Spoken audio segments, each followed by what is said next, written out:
berarti mempelajari struktur. Lalu untuk language itu sendiri dia bersifat abstrak. Baik, untuk selanjutnya saya kembalikan ke moderator.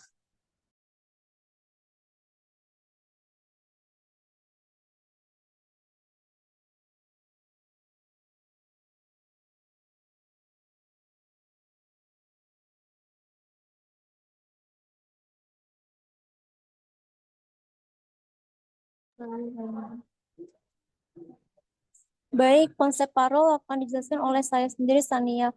Parol bersifat konkret karena parol itu merupakan pelaksanaan dari language dalam bentuk ujaran atau tuturan yang dilakukan oleh para anggota masyarakat di dalam berinteraksi atau berkomunikasi sesamanya.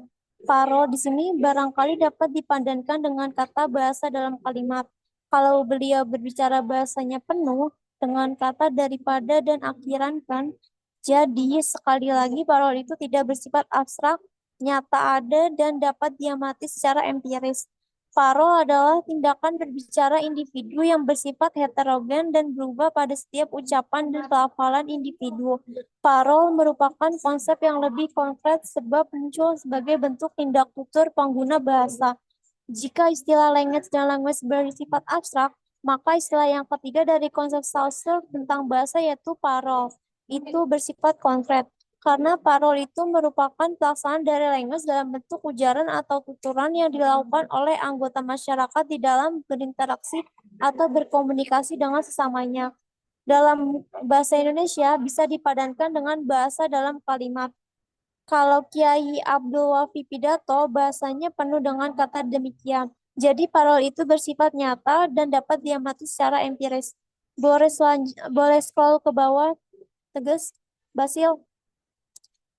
Jadi perbedaan language dan parol.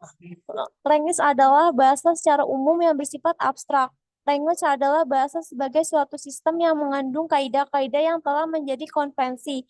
Parol adalah bahasa sebagai ujaran yang dihasilkan secara individual, sehingga dapat disimpulkan bahwa teori dari Ferdinand de Saussure membahas 4 pokok bahasan, diantaranya terdapat telaah sinkronik dan diakronik, language, dan parol, signifikan dan signifie, dan sintakmatik dan paradigmatik. Hanya pada pemaparan kami akan berfokus pada pengenalan terhadap language, dan parol. Sekian, terima kasih. Saya kembalikan ke moderator.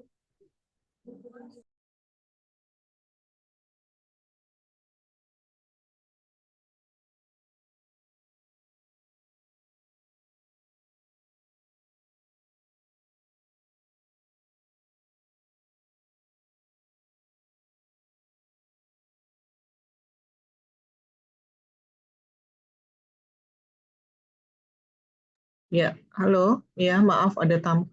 Bagaimana? Halo, sudah semuanya, Mbak? Sudah, Ibu. Sudah, baik. Kita lihat satu persatu ya. Dari Ado. Baik. Aha. Apakah sudah dipahami ini soal bedanya language, slang, dan parol? Ya, kalau untuk memahaminya, Anda baca di halaman berapa? Di buku saya, soalnya beda dengan buku Anda nih. Buku Anda halaman berapa itu? Ya, kelompok. Yang lain juga 30, perhatikan. 30 dan 30. Di saya 39, di Anda berapa ya? Bisa diperbesar nggak ini tabelnya? Kecuali kalau kalian melihat sih nggak apa-apa. Kalau saya tuh, yang ininya ditutup, yang sebelah kiri nggak bisa ya? Geser gitu. Nah, baik. Ya, secara sederhana saja ya, language, slang, dan parol. Kalau saya bicara, ya hari ini banyak orang berkumpul dan mereka datang dari berbagai suku bangsa. Ya, datang dari berbagai suku bangsa dan bahasa. Ya, mereka punya banyak bahasa daerah dan punya satu bahasa Indonesia. Nah, kata punya banyak bahasa, kata bahasa di situ mengacu kepada mana? Language, slang, atau parol? Yang datang pada hari ini, misalkan di simposium ini, datang dari berbagai suku bangsa. Mereka memiliki banyak bahasa. Nah, kata bahasa di dalam kalimat saya tadi itu mengacu kepada yang mana? Language, slang, atau parol? Language, Bu. Ya, Basil, language. Ya, mengapa language? Karena itu merupakan apa ya, Mbak, kata kunci sih yang saya dengar tuh bahasanya Ibu, bahasa dari bahasa daerah gitu. Bunyi apa di belakang kamu, Basil? Baik, saya persingkat ya. Lengges. Mengapa? Karena ketika saya bilang banyak bahasa, kalian bisa menduga nggak itu bahasa apa saja dari kata-kata saya tadi? Tidak, Ibu. Tidak. Nah, ketika Anda tidak bisa mendengar atau membaca itu bahasa apa, maka kata bahasa di situ mengacu kepada lengges. Jadi lengges itu masih bersifat umum ya. Di sini dikatakan ya, ini keduanya mempunyai pengertian yang berbeda, tapi lengges itu digunakan untuk menyebut bahasa sebagai sistem lambang bunyi ya yang kita bisa gunakan untuk komunikasi secara verbal. Tetapi lengges di sini bersifat abstrak. Ya, garis bawahi kata abstrak di situ. Nah, lengges di sini bersifat abstrak. Mengapa? Anda tidak tahu rujukan lengges di situ apa? Banyak bahasa daerah ya, bahasa daerah apa saja di Indonesia orang kan nggak tahu. Ya, ketika saya menyampaikan banyak bahasa, nah lengges di situ sebagai sebuah kata itu bahasa di situ sebagai sebuah kata mengacu kepada lengges, yaitu alat komunikasi secara verbal. Titik. Tetapi alat komunikasi itu masih bersifat abstrak karena nggak jelas rujukannya. Nah, sekarang yang kedua, lalu saya teruskan kalimat saya. Di Indonesia, ya, ada bahasa daerah seperti bahasa Jawa, bahasa Sunda, bahasa Minang, bahasa Bali, ya, dan sebagainya.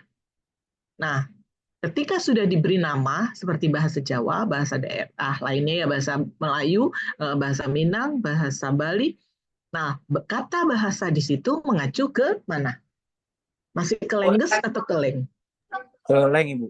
Nah, ke leng. Mengapa Faris? Kenapa mengacunya kepada leng? Karena tadi kayak bahasa Indonesia, bahasa Jawa, bahasa Minang dan lain-lain itu udah punya sistemnya sendiri gitu, udah punya aturannya sendiri. Bagus. Ya, jadi kemudian ketika lihat paragraf berikutnya kata Ferdinand, ya leng dimaksudkan sebagai sebuah sistem lambang bunyi yang digunakan oleh sekelompok anggota masyarakat. Jadi ketika sudah muncul kata sesudah bahasanya, ada bahasa Jawa, bahasa Sunda dan seterusnya, maka kata bahasa di situ sudah mengacu pada konsep leng. Ya, bukan language lagi, tetapi sudah language atau dalam bahasa Inggrisnya language ya bahasa. Bahasa di sini sudah punya sistem sendiri. Ketika saya bilang bahasa Jawa punya sistem sendiri dan orang tahu kalau orang bicara oh itu bahasa Jawa. Sunda punya fonologi sendiri, pelafalan sendiri. Nah, jelas ya. Sekarang yang ketiga, ya di dalam bahasa Jawa, untuk bertanya tentang sesuatu bisa menggunakan kata opo. Menanyakan tentang orang bisa menggunakan kata sopo. Ya, bahasa Jawa contohnya selain opo dan sopo bisa kita lihat lagi di dalam buku fonologi bahasa Jawa. Misalkan, terus bunyi-bunyian bahasa Jawa disebutkan di situ. Nah, bahasa Jawa di situ dan fonem serta morfem bahasa Jawanya disebutkan di situ, itu mengacu kepada language, slang, atau parol. Parol, Bu. Sudah parol. Jadi kalau sudah bunyi-bunyi, ya sudah ada fon-fon bahasanya, maka itu disebut sudah parol. Jadi parol itu adalah bunyi-bunyi bahasa yang digunakan. Ya. Nah, sekarang yang Anda dengar, saya sedang berbicara, ini parol, leng, atau lengges dari bahasa Indonesia? Parol, Ibu. Parol. Jadi kita semua, kalau sudah berujar, di sini adalah parol. Parol dari bahasa apa? Dari bahasa Indonesia. Jadi kita sudah mempraktikkannya. Ketika sudah bunyi, maka bahasa yang kita gunakan ini kita sebut parol. Ya, jadi baca paragraf ketiga di situ. Ya, silakan Basil, baca paragrafnya. Berbeda dengan lengges dan leng yang bersifat abstrak. Lanjut Basil. Teruskan kalimat saya. Iya, Bu. Berbeda dengan language dan leng yang bersifat abstrak, maka istilah yang ketiga yaitu parol yang bersifat konkret. karena parol itu merupakan pelaksanaan dari leng dalam bentuk ujaran atau tuturan yang dilakukan oleh para anggota masyarakat di dalam berinteraksi atau berkomunikasi sesamanya. Parol di sini barangkali dapat dipadankan dengan kata bahasa dalam kalimat. Kalau beliau berbicara bahasanya penuh dengan kata daripada dan akhiran kan,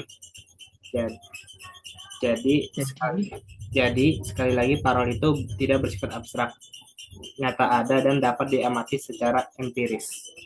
Ya, jadi kalau parol itu nyata, bisa kita dengar, bisa kita baca.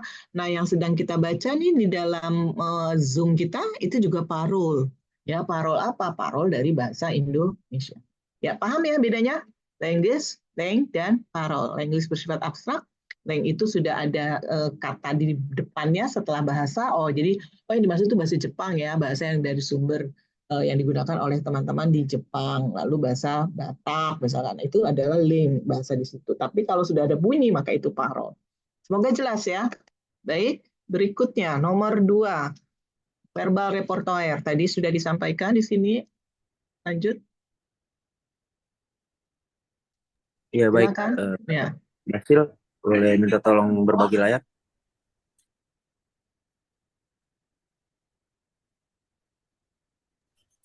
Filenya di mana, Riz?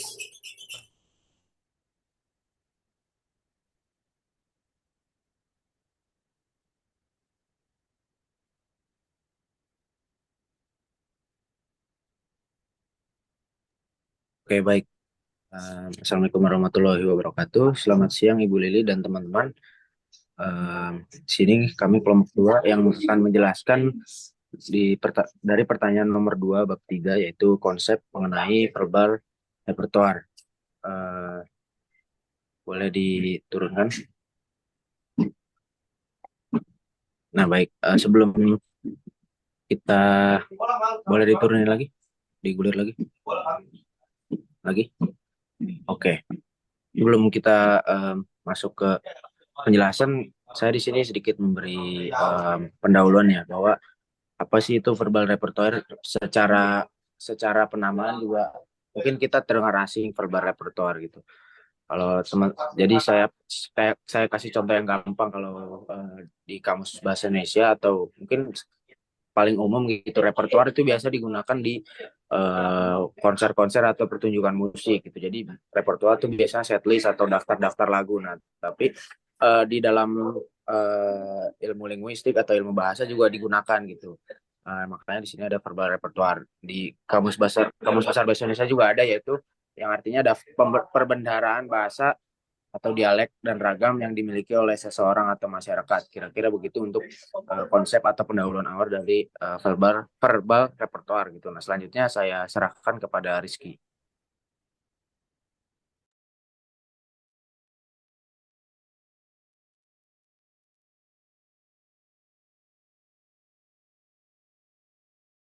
Silakan. Baik, sebelumnya apakah suara saya sudah terdengar? Ya, terdengar Rizky. Baik, Assalamualaikum warahmatullahi wabarakatuh. Selamat siang Ibu Dr. Liliana. Pada kesempatan kali ini saya Rizky Barokah akan menjelaskan mengenai konsep verbal repertoire yang dimana berangkat dari Chomsky, tokoh tata bahasa generatif informasi, menyebutkan adanya kompetensi di samping adanya performance. Yang dimaksud dengan competence adalah kemampuan pengetahuan yang dimiliki pemakai bahasa mengenai bahasanya, sedangkan performance adalah perbuatan berbahasa atau pemakaian bahasa itu sendiri dalam keadaan yang sebenarnya di dalam masyarakat. Kemudian di sini juga terdapat pendapat dari Halliday yang dimana tokoh linguistik sistemik yang banyak menaruh perhatian pada segi kemasyarakatan bahasa. Boleh di scroll lagi, Basil. Ya, baik. Di sini kemasyarakatan bahasa tidak secara eksplisit membedakan bahasa sebagai sistem dan bahasa tuturan sebagai keterampilan. Kemudian juga Halide dalam Fire dan Leoni Agustina tahun 2004 mengemukakan yang dimaksud dengan kemampuan komunikatif merupakan kemampuan bertutur atau kemampuan untuk menggunakan bahasa sesuai dengan fungsi dan situasi serta norma-norma penggunaan bahasa dengan konteks situasi dan juga konteks sosial. Boleh ke bawah lagi. Komunikatif yang dimana seseorang ternyata juga bervariasi, setidaknya menguasai satu bahasa ibu dengan berbagai variasinya atau ragamnya, dan yang lain mungkin menguasai ataupun lebih yang diperoleh sebagai hasil pendidikan atau pergaulan dengan penutur bahasa di lingkungannya. Lalu di sini menurut Hair dan semua bahasa beserta ragam-ragamnya yang dimiliki atau dikuasai seorang penutur ini biasa disebut dengan istilah repertoire bahasa atau verbal repertoire dari orang itu. Terima kasih.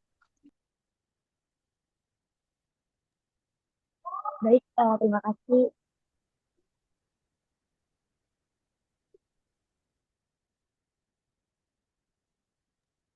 Terima kasih Rizky. Di sini saya akan menerangkan konsep dari verbal repertoire.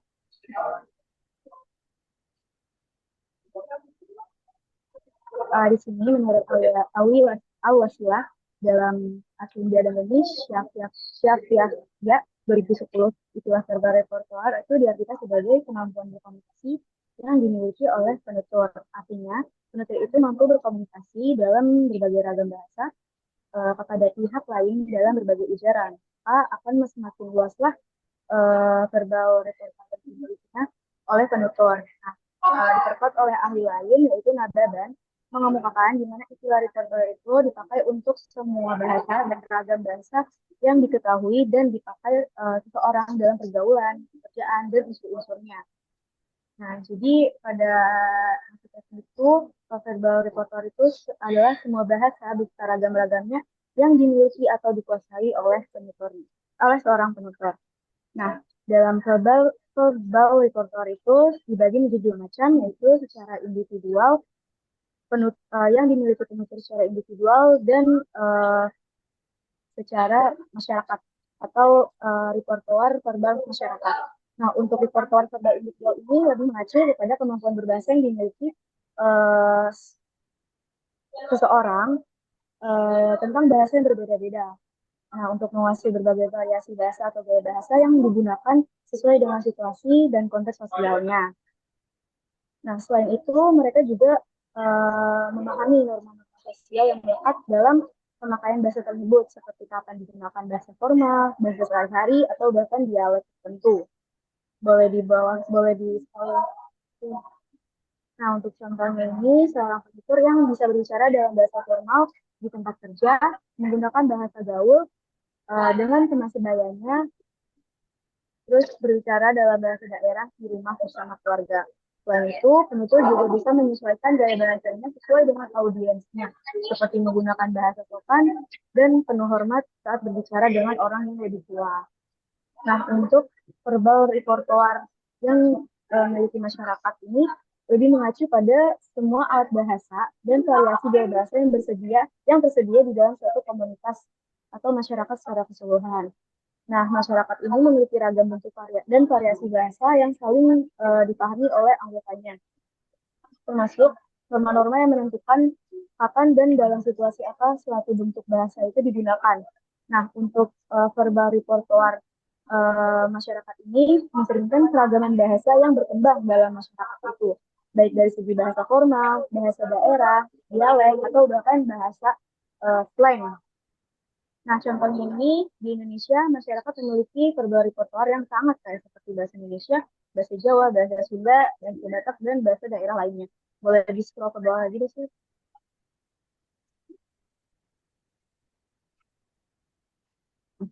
Setiap bahasa ini juga memiliki variasi tentunya yang sesuai dengan situasinya. Misalnya, bahasa Indonesia formal digunakan dalam konteks pemerintahan dan pendidikan. Sementara bahasa daerah atau dialek mungkin digunakan dalam lingkungan keluarga dan komunitas lokal. Selanjutnya, untuk contoh dalam percakapan itu akan disampaikan oleh rekan saya Muhammad Faris Akbar. Pada Muhammad Faris Akbar, dipersilakan. Oke, baik. Nah, di sini contoh dalam percakapan yang perlu kita garis bawahi ya. Teman-teman bisa dilihat di paragraf terakhir di subbab 3.2. Itu kedua jenis, verbal repertoire setiap penutur ditentukan oleh masyarakat di mana dia berada. Sedangkan verbal repertoire suatu masyarakat tutur terjadi dari himpunan verbal repertoire semua penutur dari masyarakat itu. Yang di sini disebutkan bahwa hubungan yang sangat erat tidak dapat dipisahkan karena keduanya saling bergantung. Gitu. Jadi misalnya ini siswa yang berbicara ke guru, maaf ibu saya datang terlambat karena ban saya bocor, itu bisa jadi bagian daripada verbal repertoire setiap penutur verbal repertoire yang dimiliki penutur secara individual. Nah, tapi secara juga bisa menjadi verbal repertoire yang merupakan milik masyarakat tutur secara keseluruhan, yaitu misalnya bahasa komunikasi antara siswa bahasa Indonesia secara formal, bagaimana siswa berkomunikasi kepada guru gitu. Dan itu ada contoh lainnya juga, teman-teman bisa disimak itu secara mandiri, boleh digulir ke bawah. Nah, di sini yang perlu digarisbawahi juga kesimpulannya bahwa ada dua aspek utama seperti tadi dikatakan oleh Chomsky ya, yaitu ada kompetensi linguistik dan juga performance gitu. Kemudian variasi-variasi yang menentukannya itu ada bahasa ibu, bahasa kedua, variasi penggunaan bahasa formal, informal, strata sosial dan lain-lain. Yang maka tiap orang memiliki verbal repertoire-nya yang beda-beda dan berbeda-beda antar satu sama lain gitu. Nah, di sini juga ada dua macam yang tadi seperti saya jelaskan, itu yang tidak bisa dipisahkan, yaitu verbal repertoire individu dan juga masyarakat tutur gitu. Mungkin itu aja penjelasan dari kelompok 2 terkait verbal repertoire. Kurang lebihnya mohon maaf. Wassalamualaikum warahmatullahi wabarakatuh. Waalaikumsalam warahmatullahi wabarakatuh. Terima kasih kelompok 2. Ya, tadi juga terima kasih untuk kelompok 1. Secara konten tidak ada masalah. Begitu pula kelompok 2. Ya, baik. Tolong dibuka bukunya. Ya, apa yang dijawab oleh kelompok 2 ada di 3.2 ya, verbal repertoire. Yang paling pertama Anda harus garis bawahi adalah apa yang dikatakan oleh Chomsky. Ya, apa kata Chomsky? Ada di buku Anda ya? Adanya kompetensi dan performance. Ya, adanya kompetensi dan performansi.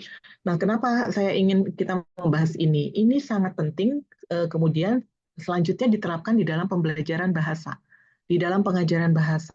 Jadi kalau kita berkomunikasi, itu ada dua hal penting, kata Chomsky, yaitu kompetensi dan performansi. Nah, kompetensi itu tidak bisa kita lihat. Kompetensi itu ada di benak kita. Kompetensi Anda berbahasa, bahasa Indonesia, bahasa Inggris, bahasa Arab, itu ada di kepala Anda. Nah, ketika Anda diam, orang nggak bisa lihat dia kompeten atau tidak sih di bahasa Inggris, dia kompeten atau tidak sih di bahasa Arab, dan sebagainya. Orang bisa menilai kompetensi Anda ketika Anda perform, maka disebut perform ya. Itu adalah apa yang dikonsepkan sebagai performance. Performance itu adalah tampilan Anda. Orang akan bilang, oh dia kompeten sekali, bahasa Inggrisnya bagus. Dari mana? Ketika kita sudah perform. Perform itu bisa dalam bentuk lisan, bisa dalam bentuk tulisan. Ya, jadi ingat ya, ini harus Anda kuasai dari segi bahasa. Kompetensi dengan perform adalah hal yang berbeda. Kompetensi di benak, performasi adalah hal yang di luar, yang bisa dilihat orang. Nah, apa kaitannya dengan verbal repertoire? Ternyata orang itu bisa punya banyak bahasa. Nah, jadi secara mudahnya, secara simpelnya, verbal repertoire itu adalah perbendaharaan bahasa yang dimiliki oleh kita. Dalam satu bahasa saja, kompetensi berbahasa Indonesia, kita ternyata bisa punya verbal repertoire yang cukup banyak, yaitu kita bisa ragam bahasa cakapan. Ya, ketika Anda bertemu dengan teman Anda nggak mungkin pakai bahasa baku kan, Monica? Ya, kalau ngobrol sama Faris di luar kelas pakai bahasa baku atau pakai bahasa cakapan? Percakapan. Pakai bahasa cakapan atau pakai bahasa yang non formal kan? Ya, kalau Anda pakai bahasa baku itu Anda lagi marah namanya. Ya baku banget, karena kalau baku itu menjadi hubungan kita menjadi berjarak. Ya, tapi kalau kita bahasa non formal, gue, elu, ya itu nggak apa-apa. Jadi berbahasa Indonesia yang baik dan benar itu bukan berarti harus baku ya. Nah, itu verbal repertoire dalam bahasa itu ada bahasa ragam, formal, konsultatif ya. Kemarin sudah kita bahas ya, beku, formal, konsultatif, santai, dan akrab. Itu adalah verbal repertoire. Ketika kita pandai memilih kapan harus berbahasa baku, kapan bisa berbahasa santai, itu berarti kita punya verbal repertoire dalam bahasa Indonesia.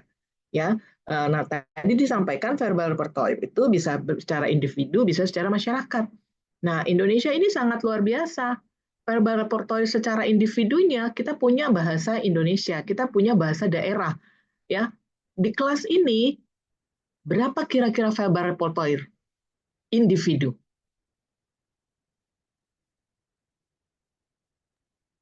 Hampir Berapa 30-an. ada 30, bagus, pintar ya. Di kelas ini sekarang ini bersama dengan saya ada 30 ya verbal repertoire individu karena semua kita punya perbendaharaan bahasa secara individu. Nah, apakah yang kita miliki menjadi verbal repertoire masyarakat? Iya, karena masyarakat Indonesia sepakat punya bahasa Indonesia. Nah, kemudian ada verbal repertoire masyarakat Jawa. Ada. Kalau di antara Anda ada yang bisa verbal repertoire Jawa, berarti itu bagian dari verbal repertoire masyarakat suku Jawa. Ya, jadi verbal repertoire individu berperan di dalam mendukung verbal repertoire masyarakat. Bisa dipahami? Ya, Anda penyumbang dari verbal repertoire masyarakat Indonesia. Bisa dipahami penjelasan dari saya? Bisa. Bisa Ya, Ibu. menambah dari apa yang dijelaskan oleh kelompok 2 tadi. Terima kasih kelompok 2. Ya, lanjut kelompok 3 sebentar. Bolehkah direkam? Ya, saya harus membuka prodi Jerman dulu. Ada acara keluar, nanti saya masuk kembali ya. Untuk kelompok 3 karena daripada Anda menunggu saya buang waktu ya. Tidak apa-apa atau Anda mau menunggu saya untuk kelompok 3? Silakan, kita sepakati.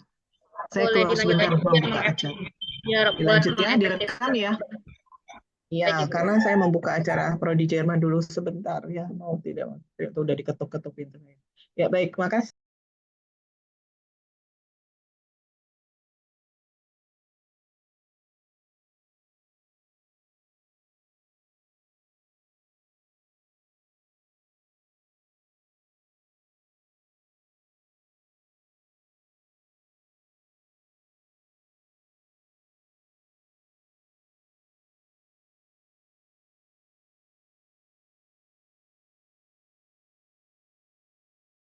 Oke, baik.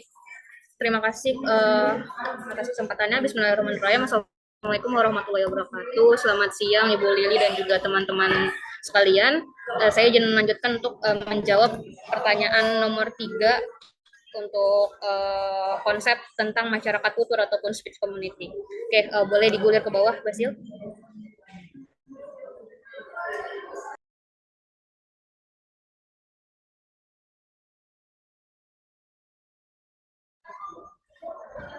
Oke, baik, di sini yang pertama kita akan membahas tentang pengertian masyarakat tutur ataupun speech community terlebih dahulu. Nah, untuk bagian ini akan dibahas oleh rekan saya yaitu Tamara. Kepada Tamara dipersilakan. Ya baik, terima kasih Lili.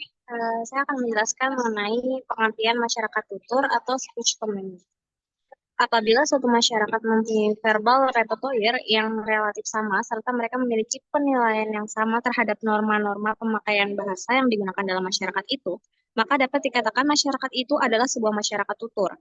Jadi, masyarakat tutur atau speech community adalah suatu kelompok orang atau suatu masyarakat yang tidak hanya memiliki kesamaan dalam menggunakan bahasa, namun juga mempunyai norma dalam menggunakan bentuk-bentuk bahasa yang digunakan oleh masyarakat itu sendiri.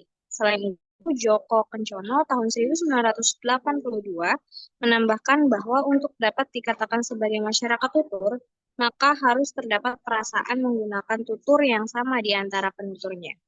Berdasarkan hal tersebut, masyarakat tutur terbentuk karena hanya saling pengertian atau mutual intelligibility. Boleh di-scroll ke bawah, Basil? Ya, baik. Terdapat 3 macam masyarakat tutur atau speech community ini, yaitu sebahasa dan saling mengerti, sebahasa tapi tidak saling mengerti, serta berbeda bahasa tapi saling mengerti. Dengan catatan bahwa mereka yang saling tidak mengerti tapi sebahasa adalah sangat mungkin tadinya sebahasa, dan kedua bahasa itu dapat dianggap sebagai varian yang sudah mempunyai kemandirian. Kemudian, yang berbeda bahasa tapi saling mengerti dapat dianggap sebagai satu speech community karena memiliki mutual intelligibility yang dalam sosialisasi merupakan jaminan bagi terciptanya speech community dan komunikasi. Jika penutur saling mengerti walau berbeda bahasa itu adalah interaksi. Dua bahasa yang berbeda ini bisa dianggap sebagai dua dialek atau varian ragam bahasa yang sama. Kemudian, menurut Fishman dalam Abdul Khair dan Leonie Agustina tahun 2004 memberi batasan bahwa masyarakat tutur ialah suatu masyarakat yang anggota-anggotanya setidak-tidaknya memiliki satu varian tutur beserta norma-norma yang sesuai dengan pemakainya. Hal ini menjelaskan bahwa masyarakat tutur bersifat dalam arti dapat digunakan secara luas dan besar, serta dapat pula digunakan dalam menyebutkan masyarakat kecil atau sekelompok orang yang menggunakan bahasa relatif sama dan mempunyai penilaian yang sama dengan pemakaian bahasanya. Boleh di-scroll ke bawah, Basil. Ya, baik, terima kasih. Kemudian melalui hal tersebut, maka setiap kelompok orang yang karena tempat atau daerahnya, profesinya, hobinya, dan sebagainya menggunakan bentuk bahasa yang sama, serta mempunyai penilaian yang sama terhadap norma-norma bahasa itu, mungkin membentuk suatu masyarakat tutur. Begitu juga masyarakat tutur dalam ranah-ranah sosial seperti rumah tangga, pemerintahan, keagamaan, dan sebagainya. Sebaliknya, masyarakat tutur itu mungkin meliputi pemakaian bahasa dalam satu negara atau beberapa negara. Apabila masyarakat di dalam negara atau negara-negara itu mempunyai perasaan bahwa mereka menggunakan bahasa yang sama. Kemudian, menurut Bloomfield, tahun 1933, masyarakat tutur adalah sekumpulan manusia yang menggunakan sistem syarat bahasa yang sama. Batasan Bloomfield tersebut oleh para ahli sosiolinguistik dianggap terlalu sempit karena setiap orang menguasai dan menggunakan lebih dari satu bahasa. Sementara menurut Corder tahun 2007 mengatakan bahwa masyarakat tutur merupakan sekelompok orang yang satu sama lain dapat saling mengerti sewaktu mereka berbicara. Saya ulangi, mohon maaf. Sementara itu, menurut Corder tahun 2007 mengatakan bahwa masyarakat tutur merupakan sekelompok orang yang satu sama lain dapat saling mengerti sewaktu mereka berbicara. Sejalan dengan hal tersebut, menurut Fishman tahun 1985, masyarakat tutur adalah masyarakat yang semua anggotanya memilih bersama paling tidak satu ragam ujaran dan norma-norma untuk pemakaiannya yang cocok. Dari pendapat para ahli di atas, dapat disimpulkan bahwa masyarakat bahasa itu dapat terjadi dalam sekelompok orang yang menggunakan bahasa yang sama dan sekelompok orang yang menggunakan bahasa yang berbeda dengan syarat di antara mereka terjadi saling pengertian. Baik, sekian pembahasan dari saya kembalikan kepada Lili. Terima kasih. Oke, baik. Terima kasih kepada Tamara atas pemaparan dari pengertian masyarakat tutur. Selanjutnya di sini saya izin melanjutkan teman-teman. Di sini saya akan sedikit membahas tentang kedudukan bahasa nasional dan bahasa daerah dalam masyarakat tutur. Teman-teman juga bisa melihat ataupun membuka buku ya selayang pandangnya dari halaman 37 di buku Sosiolinguistik yang Pak Syair tulis, teman-teman. Oke, di sini setelah tadi kita berangkat dari pengertian dan konsep masyarakat tutur, di sini ada penekanan tentang kedudukan bahasa nasional dan bahasa daerah dalam masyarakat tutur. Nah, sebagaimana kita tahu ya, masyarakat tutur yang besar dan beragam memperoleh verbal repertoire-nya ataupun kemampuan komunikatif yang dimiliki individu maupun kelompok. Nah, dari pengalaman atau interaksi verbal langsung di dalam kegiatan tertentu itu memungkinkan juga kita memperoleh referensial yang diperkuat dengan adanya integrasi simbolik seperti integrasi dalam sebuah wadah yang disebut negara, bangsa, ataupun daerah. Nah, dalam hal ini tentu saja yang disebut bahasa nasional dan juga bahasa daerah ini bakal mewakili ataupun akan mewakili masyarakat tutur tertentu dalam hubungan variasi kebahasaan, teman-teman. Nah, mungkin di sini boleh digulir Basil agak ke bawah. Yang pertama adalah kedudukan bahasa nasional ataupun bahasa Indonesia. Nah, bahasa Indonesia mempunyai dua kedudukan. Atas Basil, bawah. Oke. Bahasa Indonesia mempunyai dua kedudukan. Atas lagi Basil, maaf. Bahasa Indonesia mempunyai dua kedudukan yang sangat penting, yaitu pertama adalah sebagai bahasa nasional dan juga bahasa negara. Sebenarnya selain bahasa nasional dan bahasa negara, bahasa Indonesia juga berguna sebagai bahasa persatuan ya teman-teman. Nah, sebagai bahasa nasional di sini, bahasa Indonesia diantaranya berfungsi mempererat hubungan antar suku di Indonesia. Nah, terus fungsi ini sebelumnya sudah ditegaskan juga dalam butir ketiga Ikrar Sumpah Pemuda yang pada tahun 1928 yang berbunyi kita sama-sama tahu kami putra-putri Indonesia menjunjung bahasa persatuan yaitu bahasa Indonesia. Lalu juga kedudukan bahasa Indonesia di sini sebagai bahasa negara yang dikukuhkan sehari setelah kemerdekaan Republik Indonesia yang dikumandangkan atau seiring dengan diberlakukannya Undang-Undang Dasar 1945 di bab 16 pasal 36 dalam Undang-Undang 1945 yang menegaskan bahwa bahasa negara ialah bahasa Indonesia. Sebagai bahasa negara di sini, bahasa Indonesia berfungsi sebagai bahasa dalam penyelenggara administrasi negara, seperti bahasa dalam penyelenggaraan pendidikan dan juga sebagainya. Lalu juga di sini bahasa Indonesia dapat memiliki identitasnya hanya apabila masyarakat memakainya, membina dan mengembangkan sedemikian rupa teman-teman sehingga tidak bergantung pada unsur-unsur dari bahasa lain ataupun bahasa-bahasa asing seperti itu.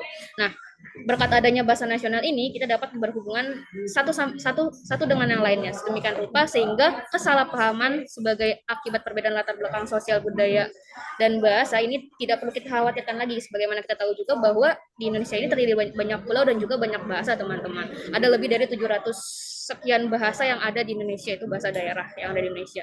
Nah, kita dapat berpergian dari pelosok yang satu ke pelosok yang lain itu yang ada di Indonesia itu hanya dapat memanfaatkan bahasa Indonesia sebagai satu-satunya alat komunikasi dengan satu sama lain ataupun antar individu teman-teman.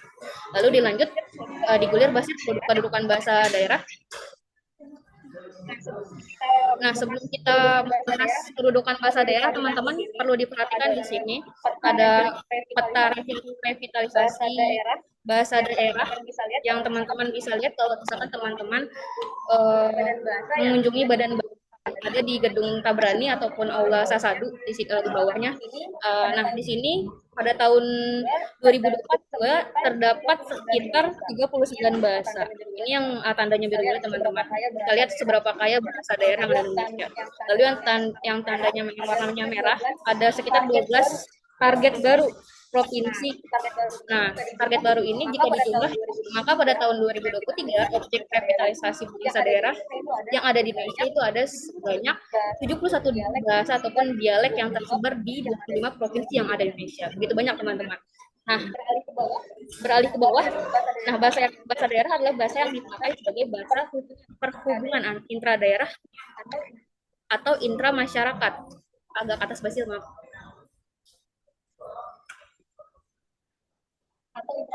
Atau intra masyarakat di samping bahasa Indonesia yang tadi saya telah jelaskan dan yang dipakai sebagai sarana pendukung sastra serta budaya daerah atau masyarakat etnik di wilayah Republik Indonesia. Nah, bahasa daerah ini setidaknya memiliki 5 fungsi yaitu sebagai lambang kebanggaan daerah, lambang identitas daerah, alat hubungan di dalam keluarga dan masyarakat daerah, sarana pendukung budaya daerah dan bahasa Indonesia serta pendukung sastra daerah dan sastra Indonesia. Nah, boleh digulir, Basil. Bahasa daerah juga memiliki tingkatannya nih teman-teman. Namun tidak semua bahasa daerah ini memiliki tingkatan. Bahasa daerah yang punya tingkatan tuh seperti bahasa Jawa. Mungkin itu ada tingkatannya teman-teman. Ada bahasa Jawa Kromo, ada bahasa Inggil, ya kan. Nah, ada lagi bahasa yang tidak memiliki tingkatan sosial ataupun tingkatan teman-teman. Mungkin nanti akan dibahas oleh teman saya Dapa ya.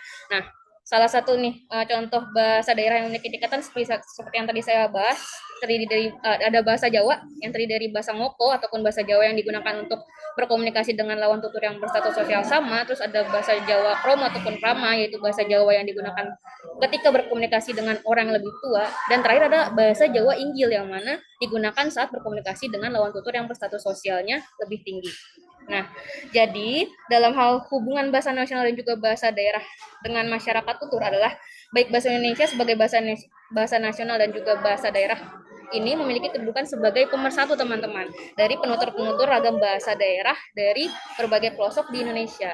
Nah, ketika seorang ataupun kelompok penutur bahasa daerah satu bertemu dengan seorang atau sekelompok penutur bahasa daerah lain di suatu wilayah dengan kondisi setiap bahasa daerah di Indonesia bisa dikatakan mayoritas tidak sama satu sama lain kan. Nah, maka dari itu akan timbul ataupun terjadi kesalahpahaman atau kedua belah pihak tidak saling mengerti sama sekali apa yang lawan bicara sampaikan ataupun tuturkan. Boleh digulir Basil?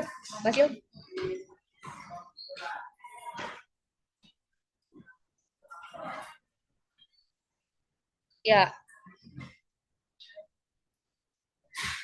Nah, dari situ bahasa Indonesia ini menjadi solusi terbaik untuk berkomunikasi dan um, memahami maksud satu sama lain. Nah, sedangkan ketika seorang ataupun sekelompok penutur bahasa daerah satu bertemu dengan seorang ataupun sekelompok dengan bahasa daerah yang sama, maka bahasa daerah dapat menunjukkan keberadaan dan identitas kultural dari suatu masyarakat daerah sehingga terjalin hubungan baik antara penutur dan mitra tuturnya. Jadi mereka mendapatkan kesepahaman dalam berbicara ataupun berkomunikasi teman-teman.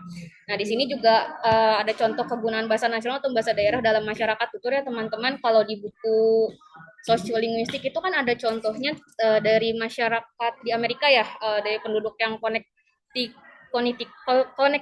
yang terletak di New York. Situ kan berinteraksinya dengan masyarakat umum di Amerika Serikat itu dengan menggunakan bahasa Amerika standar. Nah, kalau di sini mungkin kita bisa lihat contoh di Indonesia sendiri ya dari bahasa daerah. Misalkan bahasa Melayu yang dituturkan di Provinsi Kepulauan Riau. Nih di Kepulauan Riau itu berdasarkan yang saya baca dari jurnal ada 24 dialek teman-teman. Bisa teman-teman baca sendiri ya, bisa digulir Basil.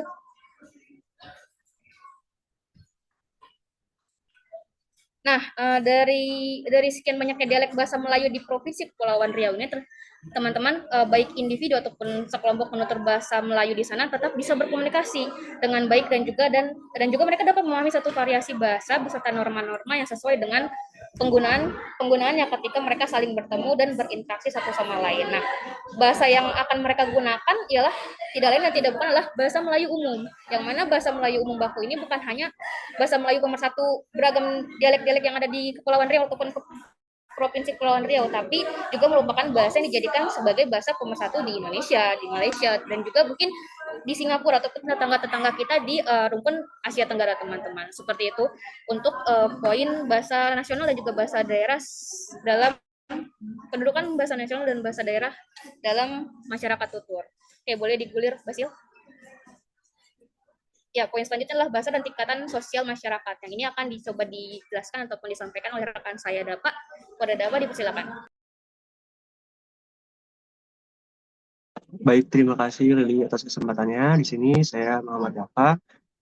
Izin melanjutkan pembahasan mengenai soal ketiga kita. Yang selanjutnya yaitu bahasa dan tingkatan sosial masyarakat. Dari pokok dari kajian sosial linguistik adalah membahas mengenai hubungan antara bahasa dengan penggunaannya dalam masyarakat. Nah, hubungan yang dimaksud ini adalah adanya hubungan antara bentuk-bentuk bahasa tertentu yang disebut variasi, ragam, atau dialek dengan penggunaan untuk fungsi-fungsi tertentu di dalam masyarakat. Sedangkan hubungan antara bahasa dengan tingkat sosial masyarakat adalah hubungan bahasa yang didasarkan atas adanya tingkatan sosial dalam masyarakat itu sendiri. Misalnya dari segi kebangsawanan, dari segi kedudukan sosial yang ditandai dengan tingkat pendidikan dan keadaan perekonomian yang dimiliki. Boleh gulir ke bawah, Basil.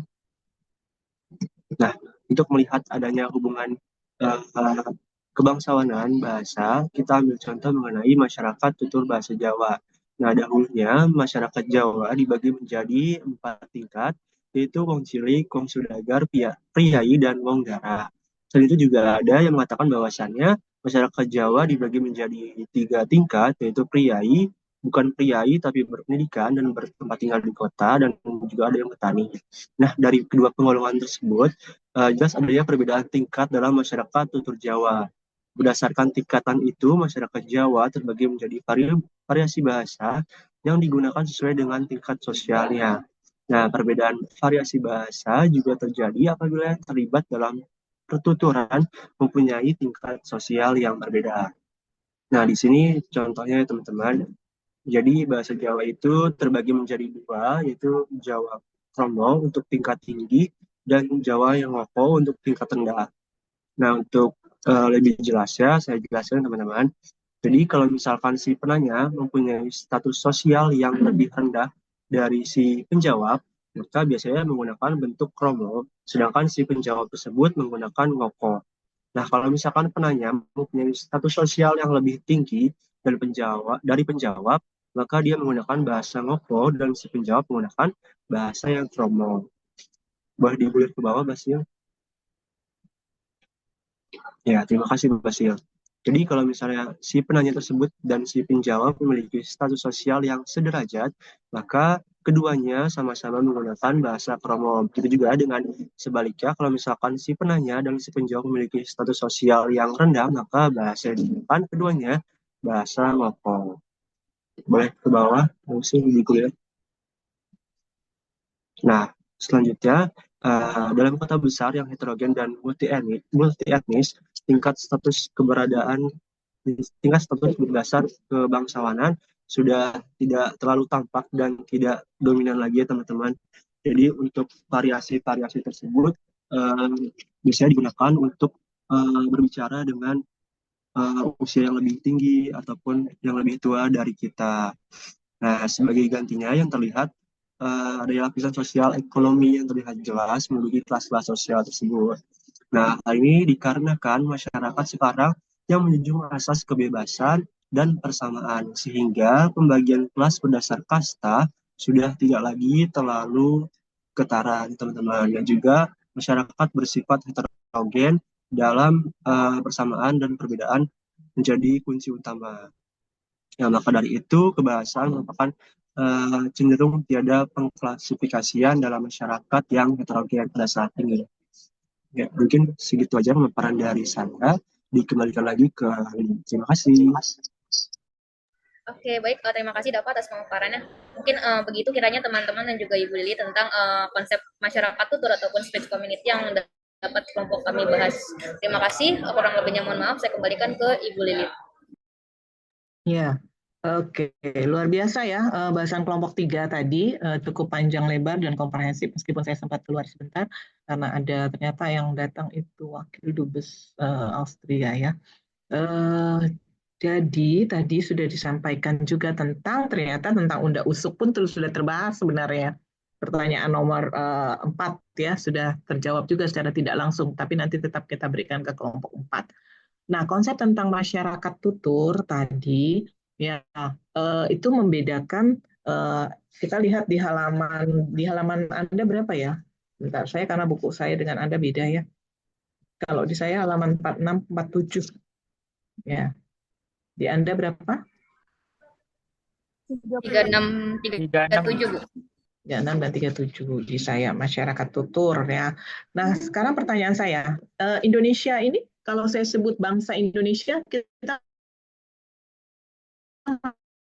masyarakat tutur bukan bangsa Indonesia. Iya, Bu. Saya bangsa Indonesia, saya masyarakat Indonesia. Masuk ke konsep sebagai masyarakat tutur? Iya, Ibu, ada termasuk konsep masyarakat tutur bangsa Indonesia. Masyarakat tutur. Mengapa kita masuk sebagai masyarakat tutur ketika saya katakan kita bangsa Indonesia adalah satu masyarakat tutur? Mengapa? Karena menurut Fishman, masyarakat tutur adalah suatu masyarakat yang anggota-anggotanya setidaknya mengenal satu variasi bahasa beserta norma-norma yang sesuai dengan penggunaannya, Ibu. ya, jadi masyarakat Indonesia adalah satu masyarakat tutur karena secara konvensional kita menerima rambu-rambu ya, rambu-rambu masyarakat tutur Indonesia. Apa rambu-rambunya? Kita punya basa-basi. Kalau bertemu orang berikan salam, iya enggak? Salamnya apa? Sekarang bisa assalamualaikum, selamat pagi, selamat sore. Nah, ketika ada kesepakatan itu sebagai variasi bahasa kita dalam memberikan salam dengan norma-normanya, norma itu tidak hanya sekadar bunyi fonologinya apa selamat pagi, tetapi juga gesturnya, bagaimana memberi salam dan kita sepakat berarti kita adalah masyarakat tutur yang sama. Ya, ketika di Indonesia sepakat maka kita masyarakat tutur yang sama karena sama kita gunakan yang kita sepakati untuk cara kita berkomunikasi. Nah, di sini kata masyarakat, kata Fishman juga digunakan dalam penggunaan masyarakat desa. Selain masyarakat tutur Indonesia, ternyata ada masyarakat tutur Jawa Barat kalau di Indonesia kan. Ada masyarakat tutur Jawa Tengah, ada masyarakat tutur Sumatera Barat, ada masyarakat tutur Ternate, masyarakat tutur Maluku. Mengapa? Karena di Indonesia kita sangat kaya dengan tadi ya bahasa-bahasa yang secara konvensi diterima. Jadi Indonesia tuh tidak punya hanya satu bahasa, tapi punya bahasa daerah. Maka di Indonesia kita bisa bikin struktur organisasinya. Satu yang paling besar adalah masyarakat Indonesia. Di bawah masyarakat Indonesia ada masyarakat Jawa, masyarakat Sunda tadi dan sebagainya. Karena masyarakat Jawa juga punya konvensi tentang penggunaan bahasa Jawa. Masyarakat Sunda juga punya konvensi tentang bahasa Sunda. Nah, jelas yang dimaksud dengan masyarakat tutur. Jadi ternyata kalau kita bedah, masyarakat Indonesia tidak hanya satu ya, di bawah-bawahnya ternyata ada juga masyarakat Indonesia tidak hanya masyarakat satu tutur gitu. Jadi ada masyarakat tutur di wilayah-wilayah di Indonesia. Bisa dipahami? Nah, namun ya terima kasih Lili tadi sudah mengatakan kita dipersatukan oleh bahasa Indonesia, ya kan tadi. Jadi di antara masyarakat tutur yang banyak itu ternyata kita punya pemersatu yaitu bahasa Indonesia. Ya, semoga sudah jelas ya untuk nomor ini. Ada pertanyaan untuk nomor 3? Jelas? Iya, Bu. Cukup. Insya Allah Jelas, jelas. Bu, jelas. Ya, karena sudah panjang lebar. Kalau teman-teman lain menyimak, pasti jelas ya apa yang disampaikan oleh kelompok 3. Dan terutama untuk kelompok 3 sendiri akan paham karena mengerjakannya sambil menemukan juga. Baik, terima kasih ya untuk kelompok 1, 2, dan 3. Semuanya sudah sebenarnya konsepnya tidak ada yang salah. Hanya Ibu perjelas saja dengan contoh-contoh.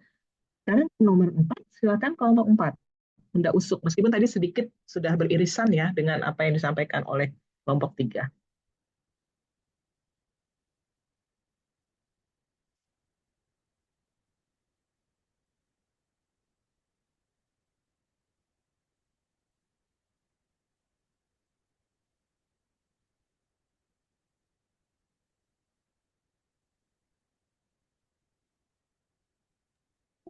Oke, baik. Terima kasih Basil atas pertolongannya. Oke. Bismillahirrahmanirrahim. Assalamualaikum warahmatullahi wabarakatuh. Selamat siang, Bu Lili dan teman-teman. Di sini kami kelompok 4 akan membahas tentang konsep mengenai undak usuk ada juga dalam bahasa daerah Anda. Nah, bahasa daerah yang kelompok kami pilih itu adalah bahasa Sunda. Nah, gulir ke bawah, Sil, ke nama-nama kelompok. Nah, di kelompok 4 ini beranggotakan ada Israni Septianti, ada Audi Dianda Mulyana, ada saya sendiri Amir Kusumawardana, dan terakhir ada Muhammad Ragil Firdaus. Gulir ke bawah, Basil. Oke. Konsep mengenai undak susuk bahasa Sunda akan dijelaskan oleh Rani. Kepada Rani, disilakan.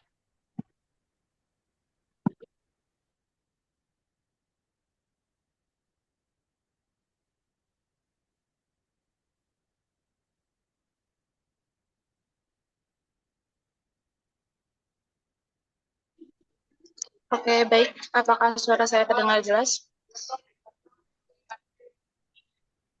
Jelas, Rani. Sebelumnya, pertanyaannya itu di undak usuk, adakah juga dalam bahasa daerah Anda? Kelompok ini mengambil itu dari bahasa Sunda. Nah, undak usuk itu dalam konteks bahasa adalah satu konsep tata krama bahasa yang mengatur penggunaan bahasa sesuai dengan tingkat kesopanan, status sosial, atau pendekatan hubungan antara pembicara dan lawan bicara. Di Indonesia, banyak bahasa daerah yang memiliki sistem undak usuk, termasuk dalam bahasa Sunda. Undak usuk dalam bahasa Sunda itu dikenal dengan istilah tingkatan bahasa. Undak usuk bahasa. Bahasa Sunda memiliki 3 tingkatan utama yang masing-masing menunjukkan tingkat kesopanan dan keakraban yang berbeda dalam berkomunikasi, yaitu bahasa loma atau bahasa kasar atau formal, bahasa format kaseorangan atau sedang, bahasa sedang atau menengah, bahasa hormat, kabatur atau lemes yang dimaksud dengan bahasa halus atau sopan, dan di mana sini kita membuat peta, yaitu yang paling atas ada bahasa Sunda.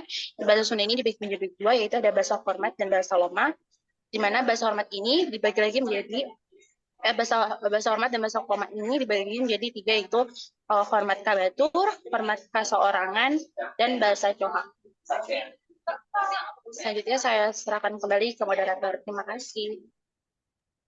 Oke, terima kasih Rani. Selanjutnya di sini ada bahasa loma, casual or informal language yang akan dijelaskan oleh Audi pada Audi di silakan. Sebelumnya apakah suara saya terdengar? Terdengar Audi. Oke, baik. Untuk bahasa lama atau casual atau informal language, di mana bahasa lama ini digunakan dalam percakapan sehari-hari, terutama di antara orang-orang yang memiliki hubungan dekat, teman sebaya, atau orang yang lebih muda. Jadi nggak ada unsur kesopanan dalam dominan di tingkatan yang lama ini. Nah, untuk boleh ke bawah dulu, Basil. Untuk kata dalam bahasa Indonesia di sini ada kata aku atau saya, di mana dalam bahasa Sundanya itu ada aing. Contoh kalimatnya itu adalah aing hayang jajan, yaitu artinya aku mau jajan. Yang kedua itu ada kata kamu atau anda. Kata dalam bahasa Sundanya itu maneh, di mana dalam contoh kalimatnya adalah maneh di mana, yaitu yang artinya kamu dari mana.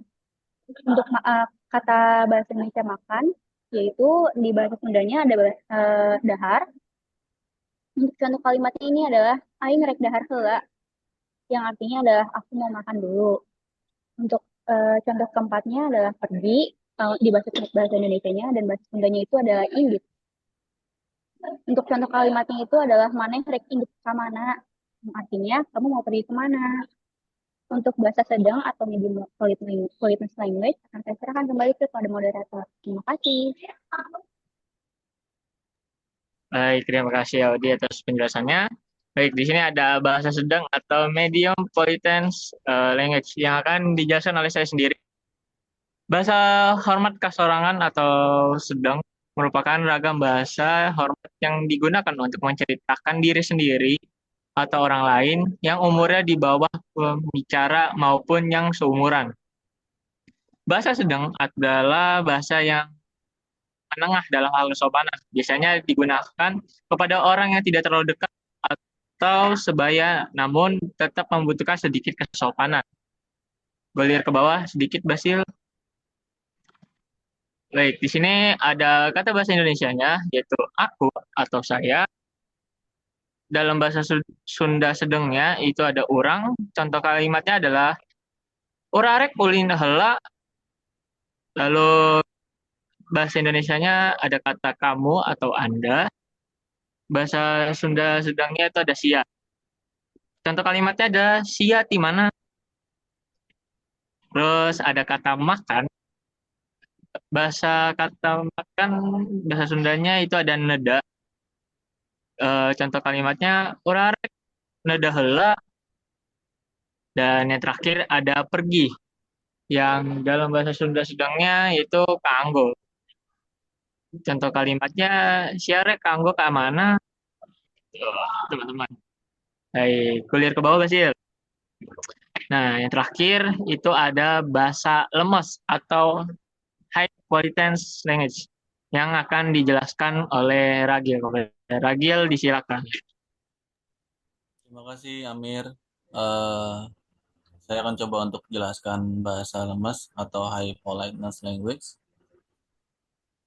Bahasa hormat kabatur atau lemes adalah ragam bahasa hormat yang digunakan untuk menceritakan orang lain atau bertanya terhadap orang lain yang umurnya lebih tua dibandingkan dengan pembicara. Katakanlah saya sebagai mahasiswa kemudian bicara dengan dosen, maka ada baiknya menggunakan bahasa lemes bila menggunakan bahasa Sunda. Nah, bahasa lemes adalah tingkatan bahasa yang sangat halus dan sopan digunakan kepada yang lebih tua tadi seperti yang dijelaskan, dihormati atau dalam situasi formal dalam katakanlah rapat pengurus RT di daerah Sunda katakanlah. Biasanya digunakan untuk menjaga kehormatan dan menunjukkan penghargaan kepada lawan bicara. Kemudian ada beberapa contoh aku atau saya dalam bahasa Sunda lemes itu abdi. Contohnya abdi bade tuang heula. Saya mau makan dulu. Kemudian kamu itu bahasa lemesnya adalah anjen. Anjen di mana? Anda dari mana? Kemudian makan tuang abdi bade tuang heula. Seperti tadi contoh pertama. Kemudian yang terakhir ada pergi, itu bahasa lemesnya adalah angkat. Contohnya adalah anjeun bade angkat ke mana? Anda mau pergi kemana? Nah, ada penjelasan tingkatan seperti tadi yang sudah dijelaskan. Yang paling kasar adalah bahasa Loma, seringkali dianggap kurang sopan jika digunakan pada orang yang lebih tua atau dalam situasi resmi. Penggunaannya terbatas pada percakapan informal antar kawan gitu katakanlah. Kemudian bahasa sedang adalah versi yang lebih sopan ketimbang bahasa Loma, tapi tidak sehalus bahasa lemes. Kemudian yang terakhir, bahasa lemas menunjukkan rasa hormat yang tinggi dan selalu digunakan dalam situasi formal. Nah, selanjutnya contoh penggunaan dalam kehidupan sehari-hari akan kembali dijelaskan oleh Rani. Padanya saya persilakan.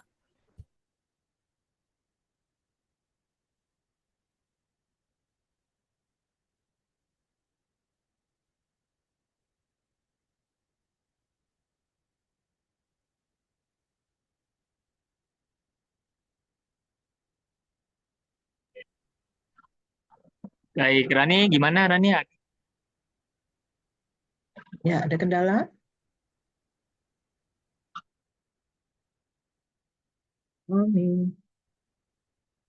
Halo, keluarkah dia? Iya, Iya. mungkin untuk contoh penggunaan dalam kehidupan sehari-hari, ini jika seorang anak berbicara dengan temannya, dia mungkin menggunakan bahasa Loma. Namun ketika dia berbicara dengan gurunya atau orang tuanya, dia harus beralih kepada bahasa lemas, yang bahasa sopan. Nah, untuk contohnya ini adalah berbicara mengenai suatu situasi pertanyaan udah makan atau belum. Kalau misalnya nanya ke teman, itu pasti nanyanya tuh mana geus dahar, yaitu yang artinya sudah makan.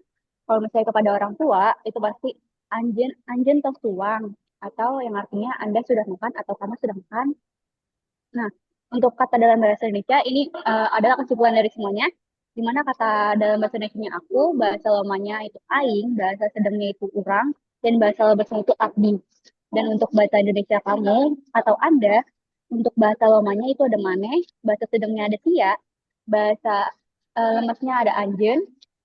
Untuk kata dalam bahasa Indonesia makan, yaitu kata dalam bahasa lamanya ada dahar, bahasa sedangnya ada neda, dan bahasa lemesnya ada tuang. Untuk kata dalam bahasa Indonesia pergi itu ada bahasa lamanya indi, lalu ada bahasa sedangnya tanggo, dan kata bahasa pada dalam bahasa lemesnya itu adalah angkat. Sekian dari saya kembalikan kepada Amir. Terima kasih. Baik, terima kasih Audi atas bantuannya untuk menggantikan Rani. Oke, baik. Mungkin itu saja dari kelompok 4 membahas tentang udah kusuk bahasa Sunda. Sekian dari kelompok kami. Wassalamualaikum warahmatullahi wabarakatuh. Saya kembalikan kepada Bu. Waalaikumsalam warahmatullahi wabarakatuh. Ya, terima kasih Amir dan kawan-kawan ya. Tadi saya mencermati, mendengarkan apa yang kalian sudah kerjakan.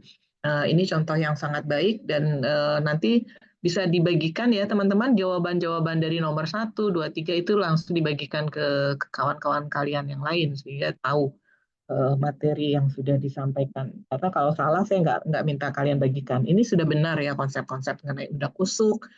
Ya, kalau disederhanakan, undak usuk ini yang kita kenal sebagai sopan santun begitu ya. Setiap di mana bumi dipijak, disitulah langit dijunjung. Jadi bagaimana lingkungan bisa menerima kita, ini penting sekali. Maka sosiolinguistik memang membahas itu. Sapaan Anda di Sumatera berbeda dengan sapaan Anda di Jawa, dan seterusnya, dan seterusnya. Nah, yang paling kaya ya negara kita. Ya, bayangkan kita punya 750-an bahasa daerah, semuanya punya undak usuk yang berbeda-beda. Ya, kalau Anda ke Korea, Korea itu ya sama, bahasanya ya Hangukmal. Cuma ada dialek Seoul, dialek Busan, tapi mereka nggak punya bahasa daerah Busan, bahasa daerah Seoul tidak ada. Jadi mereka sangat homogen, sementara kita sangat heterogen dengan ratusan bahasa daerah dan undak usuk yang tidak sama. Ya, jadi inilah kekayaan kita. Dengan belajar ini, Anda mestinya bangga begitu menjadi bagian dari Indonesia dengan keberagaman bahasanya, keberagaman budayanya, ya tentu juga menjadi magnet sebenarnya untuk para peneliti dari luar Indonesia. Jadi tidak ada yang perlu saya perbaiki di sini. Terima kasih untuk kelompok 4 ya. Kita beri jempol nih untuk kelompok semuanya nih ya, kelompok 1, 2, 3 dan 4 sudah jawabannya sudah sesuai dengan yang saya harapkan. Baik, kita bisa melangkah ke kelompok 5 atau sudah habis waktu saya? Sampai pukul berapa kita? Kelompok 5 dan 6. Halo? Kurang lebih sampai jam 14, 14.40, Bu. 40, masih 20 menit lagi ya. Semoga terkejar ya. Kita selesaikan. Sekarang Lebus. Ya, Lebus kelompok 5. Silakan. Sudah siap kelompok 5? Sudah, Ibu.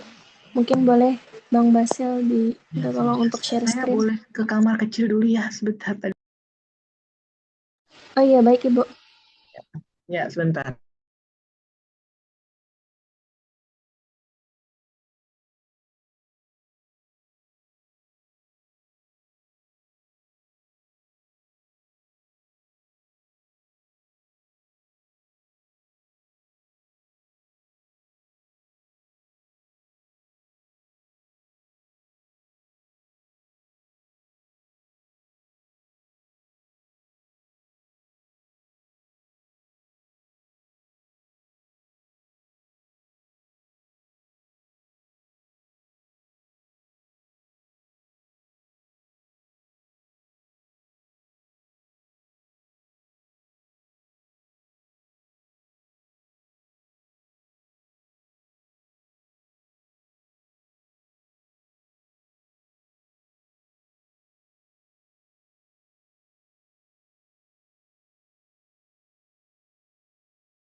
Baik, terima kasih Basil yang sudah bantu untuk share screen. Assalamualaikum warahmatullahi wabarakatuh.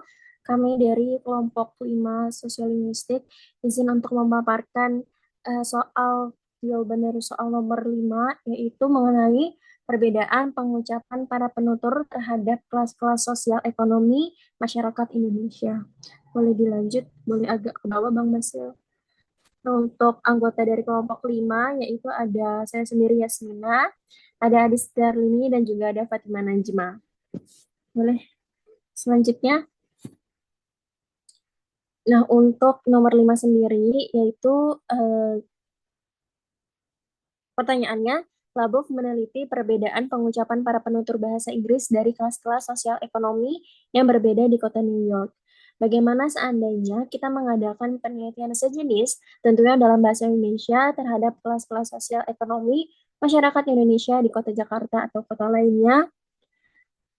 Nah, Labov ini dalam penelitiannya membagi anggota masyarakat New York atas 4 tingkatan, yaitu ada kelas bawah, kelas pekerja, kelas menengah bawah, dan kelas menengah atas. Nah, dalam penelitiannya, Labov mengenai pengucapan fonem didapatkan hasil bahwa ada korelasi antara tingkat sosial di dalam masyarakat dengan ragam bahasa yang digunakan. Tingkatan tersebut didasarkan pada kelas sosial atau status sosial. Jika diadakan penelitian sejenis, tentunya dalam bahasa Indonesia terhadap kelas-kelas sosial ekonomi masyarakat di kota Jakarta atau kota besar lainnya, boleh ke bawah.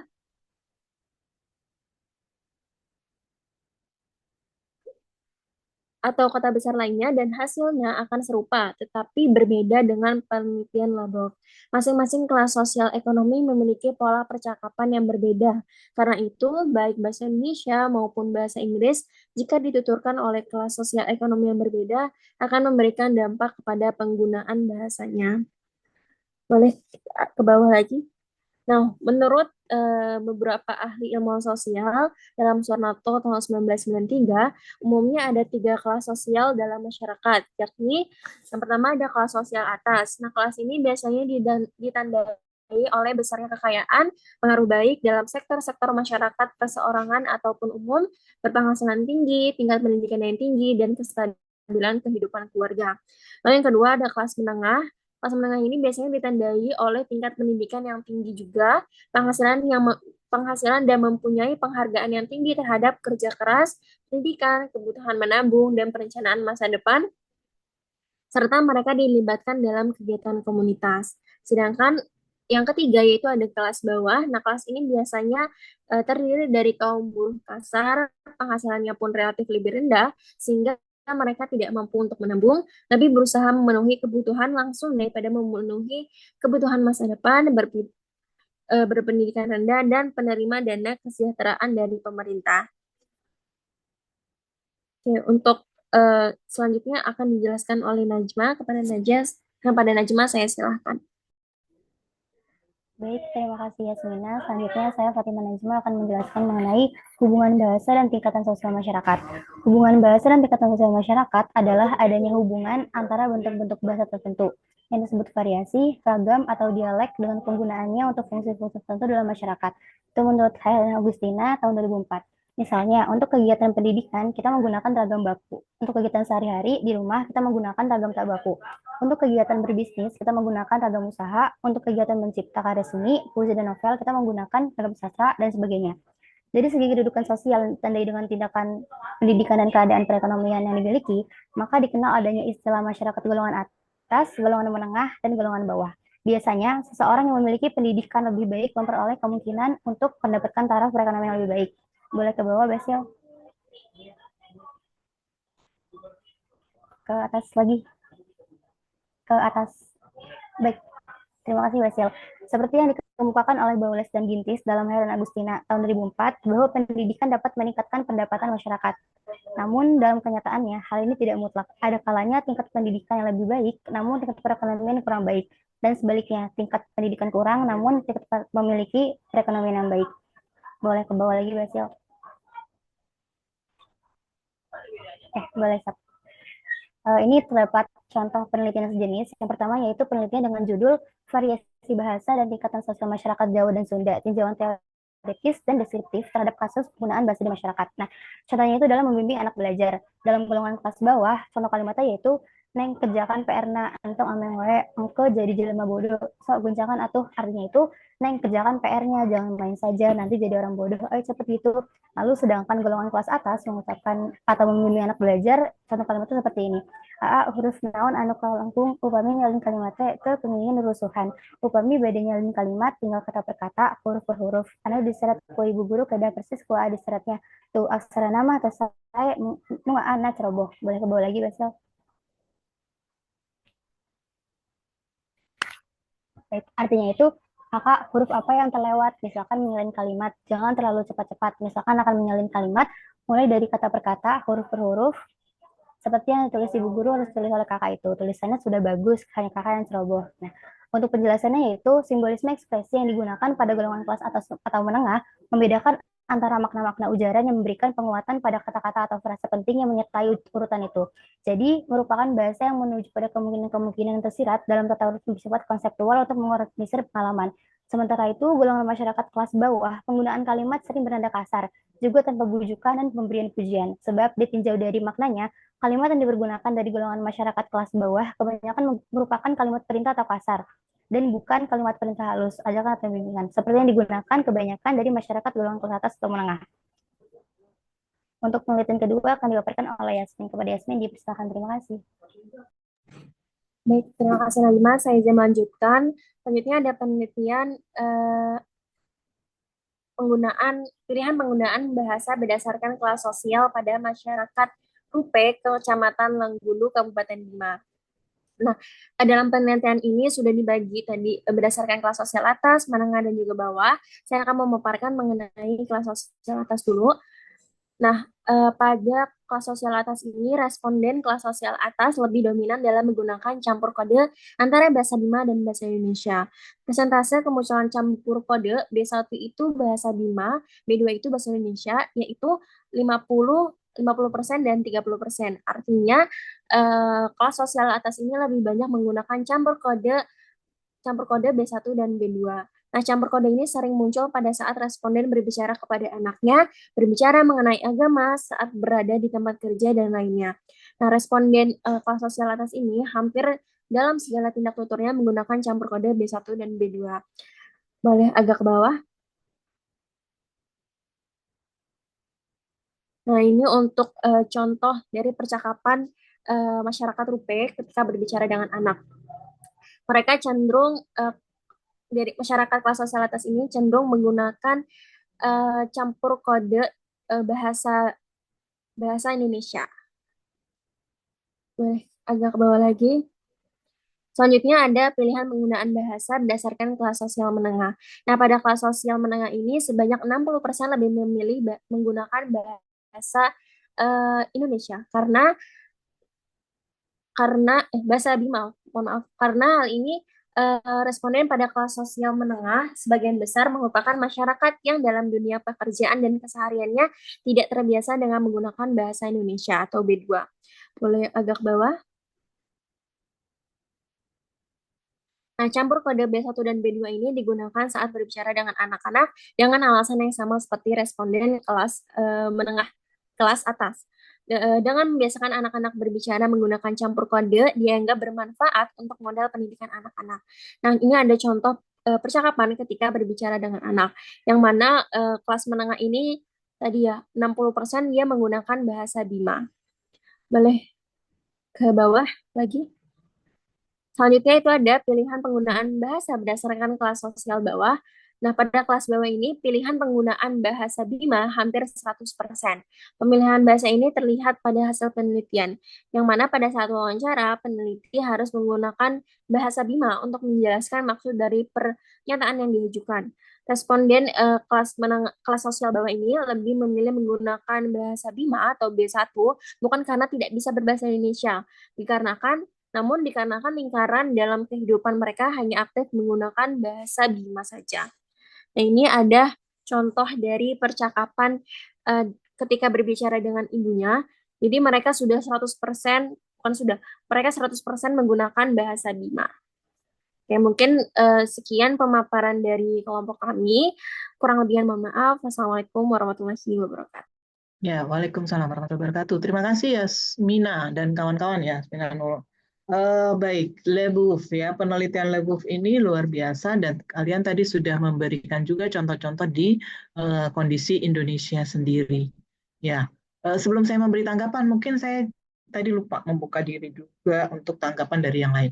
Dari kelompok lain ada tanggapan apa yang disampaikan oleh Yasmina dan kawan-kawan? Apakah sudah sangat komprehensif sebagai contoh dari bagaimana perbedaan penggunaan bahasa karena segi sosial ekonomi? Silakan. Semoga yang lain menyimak ya, karena ini sangat penting. Ya, silakan dari kelompok lain.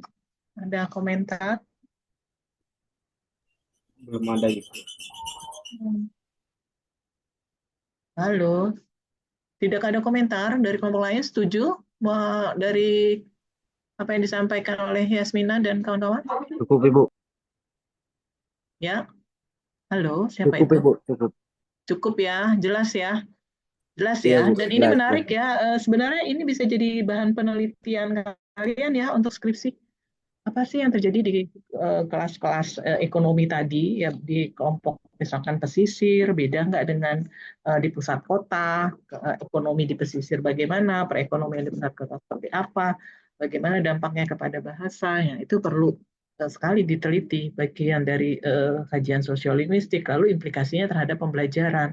Bagaimana guru bahasa Indonesia memperlakukan perbedaan sosial ekonomi itu di dalam kelas ya. Bahasa yang digunakan mungkin pelan-pelan naik ke akademik, tapi mungkin di awal-awal, kelas-kelas awal, kelompok pesisir nggak bisa begitu saja menggunakan bahasa yang tingkat tinggi kan. Ya, harus ada bahasa transisi. Halo Azalia, Anda bocor Azalia ya?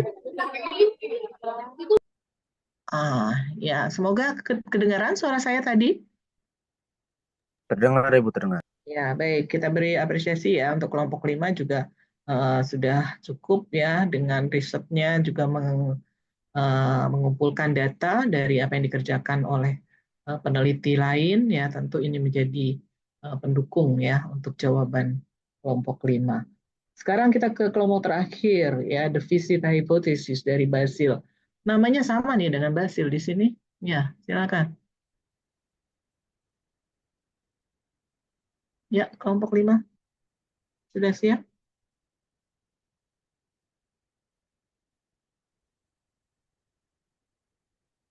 Kelompok 5 siapa? Sekarang kelompok 6, Bu. Sorry, kelompok 6 maksud saya. Dari Leboeuf ke deficit hypothesis. Ya, sorry.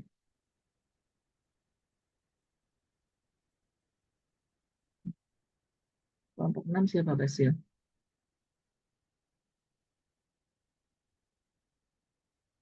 Ridwan, Azalia, Zakia, silakan.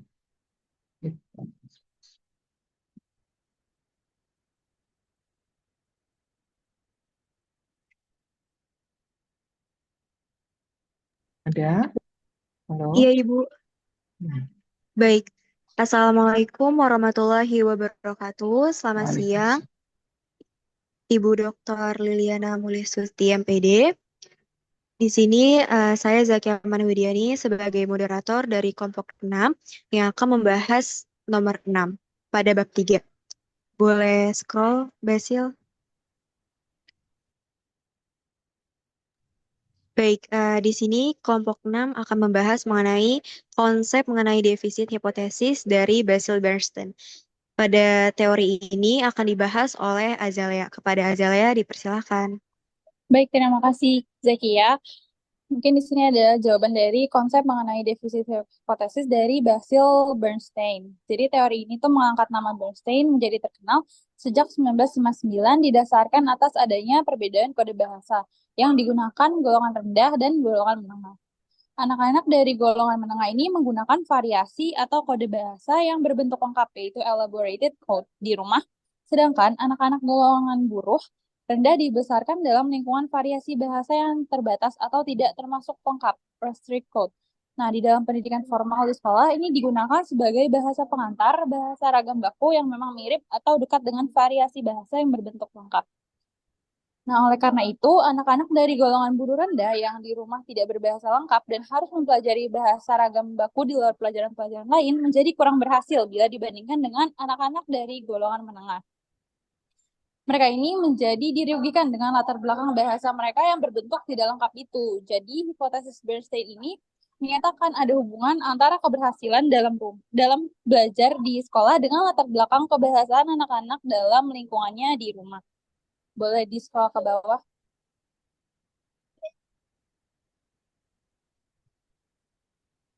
Berikut ini gambaran secara umum. Yang pertama ada elaborated code, itu digunakan oleh anak-anak dari kelas sosial menengah dengan karakteristiknya. Yang pertama, tata bahasa yang benar. Kedua, kalimat yang kompleks. Ketiga, menggunakan preposisi dan kata hubung secara efektif. Keempat, kurang menggunakan kata ganti personal. Dan kelima, lebih fleksibel dalam ekspresi. Yang kedua adalah digunakan oleh anak-anak dari kelas sosial yang lebih rendah dengan karakteristik yang pertama adalah kalimat singkat dan belum selesai. Yang kedua, menggunakan kata hubung secara berulang-ulang. Yang ketiga, lebih sering menggunakan kata ganti personal. Dan yang keempat, itu menunjukkan keraguan dan ketidakpastian dalam percakapan. Berikutnya, saya lanjutkan ke Zakia. Terima kasih. Baik, terima kasih Azalea. Boleh di-scroll ke bawah, Basil? Selanjutnya yaitu mengenai contoh bukti peristiwanya. Di sini akan dibahas oleh saya sendiri. Di sini juga ada sumber dari contoh buktinya. Jadi dalam salah satu makalahnya yang terdahulu, Bernstein pada tahun 1959 menyinggung karya... Tolong diperbesar hurufnya. Bisa? Iya, Tarik. Ibu, mohon maaf. Diperbesar halamannya biar bisa saya baca lebih baik. Nah, gitu loh. Saya sudah lolita soalnya. Lolos 50 tahun, ya. Oke, baik. Baik, saya izin lanjutkan ya, Ibu. Jadi di sini contohnya yaitu dalam salah satu makalah yang terdahulu, Bernstein pada tahun 1959 menyinggung karya Sachsman dan Strauss pada tahun 1955. Karya mereka merupakan salah satu penelitian sistematis pertama, mungkin juga yang pertama, lihat Dittmer pada tahun 1973 dan Robinson pada tahun 1957 yang juga menyebutkan sebuah karya phrase mengenai kelas dan bahasa yang terlupakan mengenai perbedaan kelas dalam bahasa. Sachsman dan Strauss mewawancarai orang-orang kelas bawah dan menengah atas di Arkansas yang pernah menyaksikan sebuah tornado. Responden dari kelas bawah ternyata kurang sekali menyampaikan informasi mengenai peristiwa yang menakutkan itu dibandingkan dengan informasi yang disampaikan oleh kelas menengah. Boleh scroll ke bawah, Basil, tolong. Baik. Sebelumnya Basil, masih di atas. Baik, terima kasih. Usaha mereka untuk menempatkan kejadian tersebut sangat kecil dan para responden tidak lebih daripada memberikan rekonstruksi peristiwa itu dengan istilah pribadi, khusus, dan konkret. Ada digresi yang besar, nama-nama orang yang tadi kenal pewawancara disebut responden kelas bawah beranggapan bahwa pewawancara berbagai informasi kontekstual, karena itu komunikasi mereka terganggu. Boleh tolong scroll ke bawah, Basil? Baik, cukup. Di sini, para penulis menandaskan bahwa informan seperti itu tidak dapat menceritakan suatu peristiwa secara langsung atau mendeskripsikan kejadian yang sederhana secara koheren. Di pihak lain, orang-orang kelas menengah yang diwawancari tampaknya merekonstruksi peristiwa dengan cara yang logis dan bermakna. Baik, sekian contoh dari bukti peristiwa yang ada. Selanjutnya, mengenai hambatan bahasa bagi kelas sosial rendah akan dilanjutkan oleh Muhammad Ridwan Triwibowo. Sekian dari saya, terima kasih.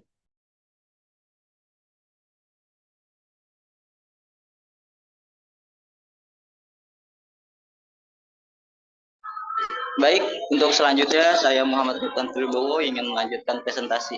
Setelah apa yang dijabarkan oleh Ajalea dan Zakiyah, mungkin saya bisa mengambil kesimpulan bahwa hambatan bahasa bagi kelompok sosial rendah.